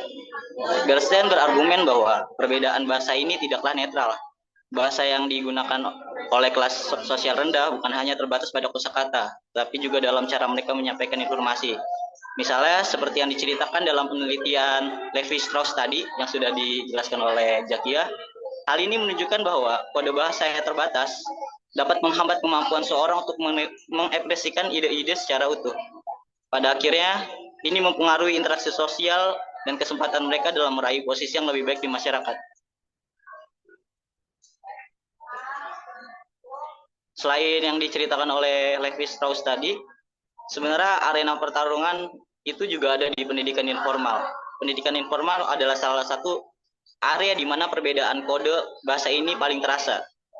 Sekolah umumnya menggunakan kode bahasa yang lebih baik atau elaborate kode sebagai standar komunikasi dalam pengajaran. Apa yang dilakukan pemerintah melalui intuisi pendidikan mengharuskan individu-individu berbicara sesuai kaidah tertentu. Misalnya tata bahasa yang benar, cara bicara yang dianggap formal atau sopan. Menurut Foucault, ini sebagai bentuk disiplin power atau kekuasaan disiplin. Dalam pendidikan, individu diajarkan bukan hanya ilmu pengetahuan saja, tapi juga bagaimana kita berbicara, berpikir, dan bertindak dengan norma-norma sosial yang ditetapkan. Nah, proses ini menciptakan normalisasi. Dalam lingkup sosiolinguistik sendiri, ini terlibat dalam kode bahasa, di mana penggunaan kode bahasa yang baik atau sesuai dengan kaidah itu dianggap baik bernilai. Sedangkan kode bahasa yang terbatas dipandang kurang bernilai. Melalui pengajaran ini, individu secara tak langsung dibentuk untuk menyesuaikan standar-standar tersebut. Boleh lanjut, Cing Basil? Nah, hal ini akhirnya hanya menguntungkan dari kelas sosial yang menengah. Sementara ini menjadi hambatan untuk kelas sosial yang rendah. Hambatan ini dapat mempengaruhi performa akademik mereka dan akhirnya membatasi mereka untuk sukses dalam pendidikan. Oleh karena itu, disinilah timbullah kesenjangan struktural. Dalam konteks globalisasi sendiri, perubahan pola komunikasi dapat memperkuat kesenjangan ini. Misalnya bahasa Inggris internasional yang digunakan dalam bisnis dan akademik. Kini menjadi alat perubahan atau bahasa ilmiahnya mobilisasi sosial yang penting. Namun bagi mereka yang berasal dari kelas sosial rendah, mereka sering mengalami kesulitan. Boleh digeser ke bawah, Basil? Nah, kenapa itu terjadi? Mungkin kita lanjut, yaitu pengaruh, tadi subjudulnya dulu, Basil. Pengaruh budaya terhadap bahasa dan identitas sosial. Menurut Basil Bernstein, bahasa tidak hanya mempengaruhi budaya, tetapi juga dipengaruhi oleh budaya. Individu yang dibesarkan dalam lingkungan tertentu akan cenderung melihat itu dan memahami bahasa melalui konteks budaya yang ada di sekeliling mereka. Ini artinya bahasa dan budaya itu saling terkait dalam membentuk identitas sosial individu. Individu yang berasal dari kelompok sosial berbeda akan memiliki pemahaman berbeda juga dalam penggunaan bahasa, dan ini juga mempengaruhi bagaimana mereka berinteraksi dengan masyarakat lebih luas. Masih dalam pemikiran Foucault, kekuasaan dan pengetahuan itu saling terikat dan tidak dapat dipisahkan. Foucault berpendapat bahwa kekuasaan tidak hanya datang dari atas, tapi boleh di ke bawah, Basil. Intinya kekuasaan itu berbentuknya tidak vertikal saja atau horizontal. Kekuasaan ada di mana-mana. Ya, di sini adalah melainkan tersebar di seluruh aspek kehidupan. Bahasa gampangnya, pengetahuan yang diterima dan dianggap benar dalam masyarakat seringkali adalah hasil dari kekuasaan dan norma yang ada di sekitar kita. Dalam hal ini, Bernstein menunjukkan bahwa bahasa yang baik atau elaborat kode yang digunakan oleh kelas menengah dianggap sebagai standar bahasa yang lebih baik dan bernilai tinggi oleh masyarakat kelas atas. Boleh dilanjut, Basil? Nah, sebaliknya bahasa yang terbatas atau yang tadi disebut restricted code yang lebih umum digunakan oleh kelas menengah, kelas bawah, sering dipandang rendah oleh kelompok menengah sendiri. Namun, bagi kelas bawah sendiri, bahasa yang terbatas itu memiliki makna penting. Jadi ini menunjukkan bahwa bahasa ini sesuai dengan kebutuhan komunikasi mereka dan dihargai lingkup sosial mereka sendiri. Dengan kata lain, apa yang dianggap baik dan bernilai dalam hal bahasa sebenarnya dipengaruhi oleh posisi sosial dan kekuasaan. Mungkin sekian dari saya, terima kasih. Ya, baik. Terima kasih ya Muhammad Ridwan dan kawan-kawan. Ini luar biasa ya, teman-teman sudah mencari ya, tentu saja karena harus banyak baca dan sebagainya. Karena kalau mau menjawab asal juga tidak apa-apa, pendek-pendek, tetapi tentu tidak itu yang kita inginkan. Ini terima kasih untuk kelompok 6, maaf tadi salah sebut kelompok 5 ya. Kelompok 6 juga sudah bekerja keras dan sekarang teman-teman mahasiswa ini mudah juga dibantu oleh AI ya, Artificial Intelligence, kalian bisa mencari, tetapi seperti saran saya, kalian boleh pakai AI, tidak apa-apa, hanya memang harus dikunyah, kalian harus baca, jadi paham. Ya, AI itu adalah alat bantu saja ya, kecerdasan artifisial alat bantu kita untuk memudahkan pekerjaan kita, tetapi bukan dia saja yang pintar, kalian pun saya harap pintar ya, setelah diberi oleh AI kita kunyah-kunyah, kita baca, kita analisis. Jadi apa yang disebut defisit ya, defisit hipotesis atau hipotesis defisit dari Basil. Jadi kita sekarang tahu ya, Basil itu namanya dari mana? Benar nggak nih Basil? Kamu dari ahli sosiolinguistik ya, bukan ya? Bukan mana Basil? Ya, ya kebetulan namanya sama ya. Tapi alhamdulillah ini nama tokoh besar ya, bahwa penelitian sosiolinguistik terkait hipotesis defisit bagaimana golongan ekonomi rendah dan golongan ekonomi atas ternyata juga berbeda dalam kode bahasa. Karena itulah pendidikan mengubahnya. Artinya pendidikan itu harus merata supaya tidak ada lagi kesenjangan antara ekonomi rendah dengan ekonomi atas sehingga bahasanya juga sangat jauh perbedaannya. Ya, kalau ekonomi di Indonesia merata, tentu harapan kita bahasa yang digunakan oleh seluruh kalangan masyarakat di Indonesia juga adalah bahasa yang kita sebut bahasa yang tadi disebut kelompok atas ya, elabore. Kalau di Indonesia kan ini adalah kode yang elaborasi tinggi begitu ya, bukan kode yang di bawah sebagai masyarakat kelas yang dianggap kelas yang tidak beruntung. Nah, semoga pendidikan di Indonesia bisa mengubah kita menjadi masyarakat yang lebih makmur di segala lini. Nah, melalui sekolah di sini dicantumkan mau tidak mau melalui sekolah, tetapi bukan berarti ya anak-anak yang dari golongan ekonomi lemah itu tidak bisa punya kemampuan bahasa yang tinggi. Bisa saja kalau lingkungannya mendukung, misalkan orang tuanya memang tidak mampu, tetapi secara intelektual sebenarnya orang tuanya pandai, bisa membaca dan sebagainya, dan mungkin meskipun mereka tidak punya ekonomi yang kuat, tetapi ada dukungan-dukungan lain ya dari perpustakaan di wilayahnya misalkan yang mudah dijangkau, internet di daerahnya juga mudah dijangkau, bisa juga mereka mendapat input bahasa-bahasa yang terdidik. Ya, jadi tadi sudah ditutup ya di bawah itu bahwa ternyata bahasa itu tidak selalu melulu tergantung kepada satu indikator, tetapi di dalam satu masyarakat bisa juga dia termasuk ke dalam bahasa yang diakui sebagai bahasa yang bermakna. Ya, tergantung konteks di lingkungannya. Ya, itu saja doa kita semualah. Semoga Indonesia adil, makmur, merata. Setuju? Amin. Semuanya? Setuju, amin. Ya, setuju ya. PR kita masih banyak ya untuk menuju ke sana. Kita berdoa Indonesia yang lebih baik tentunya. Ya, baik. Silakan dibuka semuanya layarnya. Kita saling sapa untuk menutup dan silakan ditutup share-nya. Hari ini saya berharap bab 3 sudah Anda pahami ya, karena kalau Anda baca, Anda bekerja, temukan itu akan jadi lebih paham. Saya ingin cek pertemuan kita, apakah sudah bisa UTS atau bisa lanjut ke bab 4? Pertemuan keberapa ini? PJ? Halo? Masih ada? Bisa? Berapa pertemuan lagi sebelum UTS? Mana PJ-nya ya? Halo? Halo? Pertemuan ke-6, Ibu. Pertemuan 6, berarti satu kali lagi ya? Betul. Bab 4. Satu pertemuan lagi, kemudian kita akan oke. Kamis depan tanggal berapa ya?